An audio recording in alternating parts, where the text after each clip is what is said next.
I never believed in demons. Not until that night in the abandoned church, when something followed me home. Now it whispers my name at 3 a.m., and I can't tell what's real anymore. Hey, it's just an old building, nothing to be afraid of. I don't know. This place gives me the creeps. They say people went missing here. That's just small town gossip. Come on, we drove 2 hours to check this place out. Don't chicken out now. The abandoned church stood at the edge of town, its stone walls blackened by a fire decades ago. My girlfriend had been against the idea from the start, but I'd convinced her it would be an adventure. Urban exploration, I called it. I should have listened to her. Fine, but we're leaving before dark. Promise me. Promise, we'll just take some photos from my blog and go. The heavy wooden doors creaked as I pushed them open. Dust particles danced in the beams of sunlight that broke through the collapsed roof. The air felt thick, almost difficult to breathe. It smells weird in here, like sulfur? Probably just old building smell, mold and stuff. We walked down the center aisle, our footsteps echoing against the stone floor. Most of the pews had been removed or destroyed, but a few remained, their wood rotting and warped. The altar at the front was surprisingly intact, though the cross that once hung above it was gone. Look at these weird markings on the floor. I shined my flashlight where she was pointing. There was a circle carved into the stone floor, with strange symbols etched around its perimeter. It didn't look like any language I recognized. Probably just vandals, teenagers trying to be edgy with fake satanic stuff. I don't think so. These carvings look old and deep.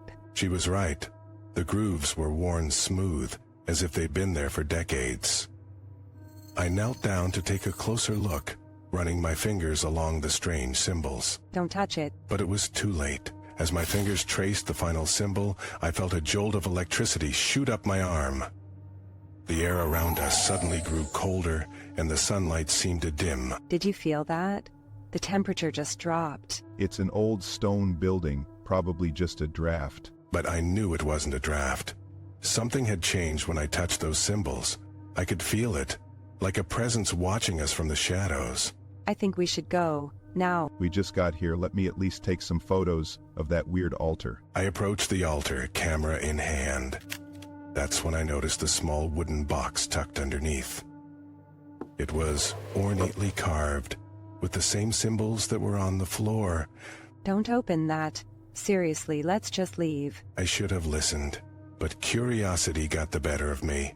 I reached for the box. I said, don't. The moment my fingers touched the wood, I heard a whisper, so faint I almost missed it. A name. My name. Did you hear that? Hear what? Nothing. Never mind. I pulled the box out and placed it on the altar.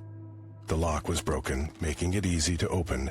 Inside was a small object, wrapped in black cloth. Please don't unwrap that. I have a really bad feeling about this place. I hesitated, but only for a moment. I carefully unfolded the cloth to reveal a small figurine, carved from what looked like bone. It depicted a humanoid figure with horns and elongated limbs. Put it back, now. As I held the figurine, it seemed to grow warm in my palm. And then, unmistakably, I felt it pulse, like a tiny heartbeat. It's moving. What? Let me see. I handed her the figurine. The moment it left my hand, the temperature in the church plummeted. Our breath became visible in the suddenly frigid air. I don't feel anything. It's just a creepy statue. It was pulsing, I swear it was. The sun's going down. We need to leave. She was right. The light was fading fast, casting long shadows across the church floor. I took the figurine back, intending to return it to the box, but something stopped me. I couldn't bring myself to put it down. What are you doing? Put it back. I think I'll keep it for research. Are you insane? You can't take that. But I already had. I slipped the figurine into my pocket, ignoring her protests. As we walked back down the aisle toward the exit, I could have sworn I heard footsteps behind us. But when I turned, there was nothing there. Did you hear that? Just the wind. The drive home was tense. She barely spoke to me, clearly upset about the figurine. I kept my hand in my pocket, fingers wrapped around it. It continued to pulse gently, like it had a life of its own. I can't believe you took that thing. It's probably cursed or something. Don't be ridiculous, it's just an old carving. Then why are you so obsessed with it? You haven't let go of it since we left. She was right. I couldn't explain the strange attachment I felt to the figurine. It was as if it was calling to me, whispering things I couldn't quite hear. I'm staying at my sister's tonight. I don't want to be around that thing. You're overreacting. Am I? You're not acting like yourself. Your eyes look different. When we got back to our apartment, she packed an overnight bag without another word. I didn't try to stop her. Part of me was relieved she was leaving. I wanted to be alone with the figurine. Call me when you've come to your senses and gotten rid of that thing. After she left, I placed the figurine on my desk and stared at it for hours. The bones seemed to glow faintly in the darkness of my room, and all the while it pulsed, thump, thump, thump, like a tiny heart beating in sync with my own. I must have fallen asleep at my desk. When I woke, it was 3 a.m. The apartment was completely silent, yet I had the distinct feeling something had woken me. A sound, a voice. Hello? No response, just the quiet hum of the refrigerator and the occasional car passing outside. I looked at the figurine. It sat motionless on my desk, no longer pulsing. Had I imagined that part? That's when I heard it. A whisper, so close it could have been right next to my ear. I jumped up, knocking my chair over. Who's there? Silence. I checked every room, every closet. The apartment was empty. I was alone. Or at least, I should have been. When I returned to my bedroom, the figurine was no longer on the desk. It was on my pillow. But I hadn't moved it, I was certain of that. With trembling hands, I picked it up. It was ice cold now, no longer pulsing. But as I held it, I felt something else. A presence in the room with me. The voice was clearer now. Not a whisper, but not loud either. It seemed to come from everywhere and nowhere at once. Who are you? What do you want? You opened the door. You invited me in. I spun around, searching for the source of the voice. There was no one there. But in the mirror on my closet door, I caught a glimpse of something. A shadow that wasn't mine. Taller, with horns. This isn't real, I'm dreaming. Not dreaming. Awakening. The shadow in the mirror moved, though I stood perfectly still. It raised a long, clawed hand and pointed at the figurine in my palm. My vessel. My anchor. You brought me home. I dropped the figurine like it had burned me.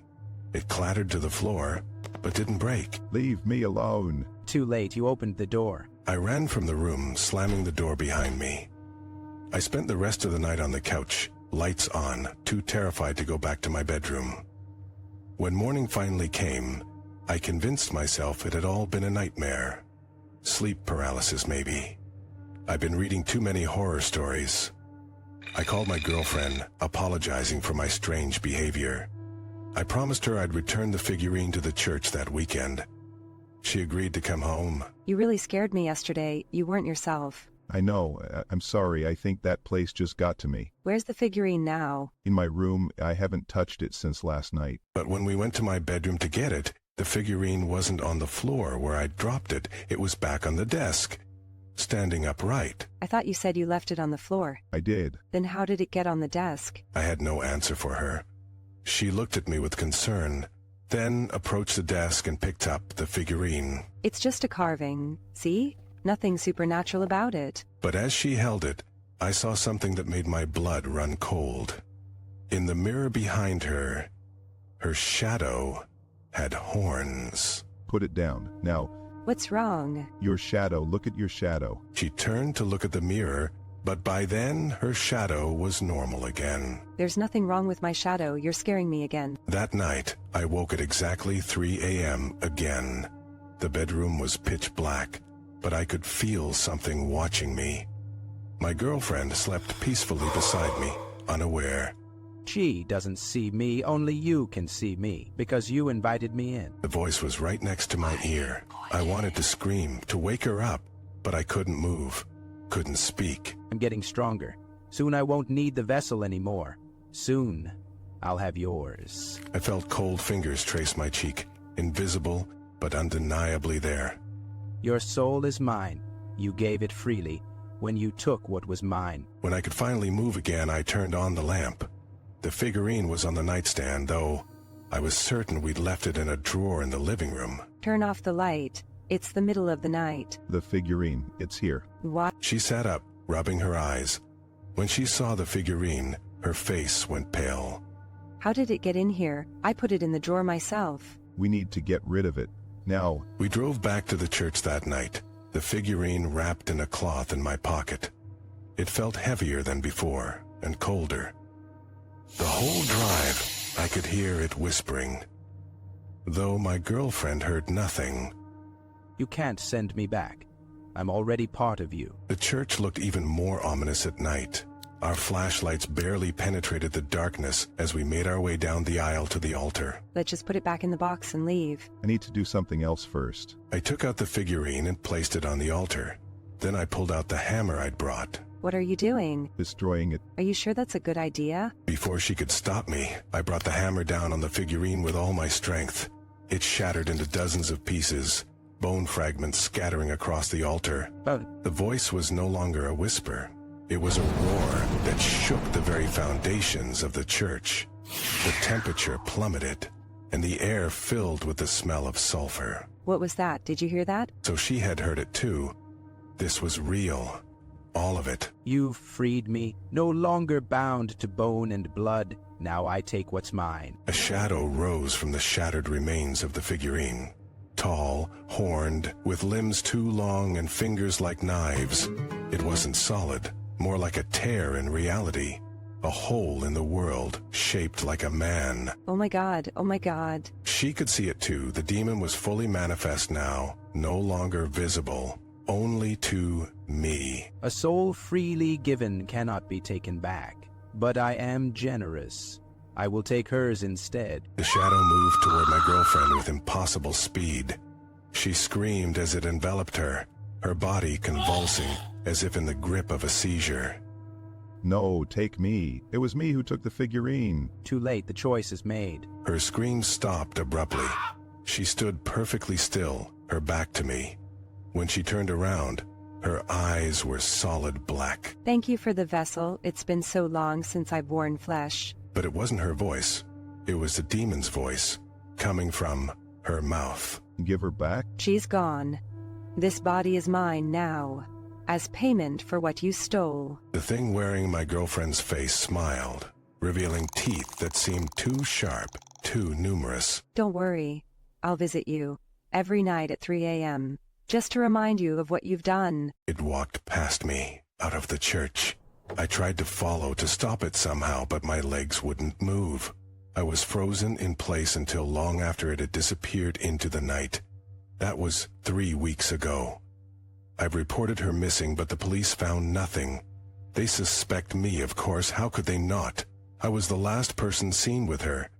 And every night, at exactly 3 a.m., I wake to find her standing at the foot of my bed. But it's not her. It's the thing wearing her face. It never speaks, just watches me with those black eyes until dawn breaks. I've tried everything. Prayers, exorcisms, even other occult rituals I found online. Nothing works. It just watches and waits. Last night, it spoke for the first time since the church. Soon your time will come. Another soul to add to my collection. I don't know how much longer I have. If you're reading this, please, never take anything from a place of worship, abandoned or not. Some doors, once opened, can never be closed again. And if you ever wake at 3 a.m. to find someone watching you from the foot of your bed, someone with eyes like bottomless pits and a smile too wide to be human, know that I'm sorry. I'm the one who let it in, and now none of us are safe.